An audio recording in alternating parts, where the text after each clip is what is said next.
আজকে এসেছি মানি স্কোয়ারে। কিভাবে আসবে? বিধাননগর স্টেশনে নেবে, সেখান থেকে সাবওয়ে দিয়ে বাইরে গিয়ে পাবে অটো স্ট্যান্ড।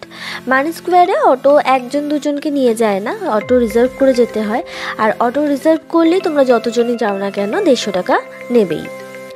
আজ মেইনলি আসা গেমিং জোনটার জন্য। কাউন্টার থেকে গেমের জন্য তোমাদের একটা কার্ড নিতে হবে, আর সেটা যদি তোমরা নতুন করে রিচার্জ করো তাহলে লাগবে 35 টাকা। আর এন্ট্রি ফি হচ্ছে এখানকার Monday to Friday with socks 250 আর উইদাউট সক্স হচ্ছে 225। আর স্যাটারডে সানডে উইথ সক্স হচ্ছে 310 রুপিস আর উইদাউট সক্স হচ্ছে 285। আমি বলবো তোমাদের বাড়ি থেকে মোজা ক্যারি করা বেস্ট, কারণ এক্সট্রা টাকাটা তাহলে তোমাদের পে করতে হবে না। কিন্তু তোমরা যদি বোলিং করতে চাও তাহলে কিন্তু মোজাটা ম্যান্ডেটরি।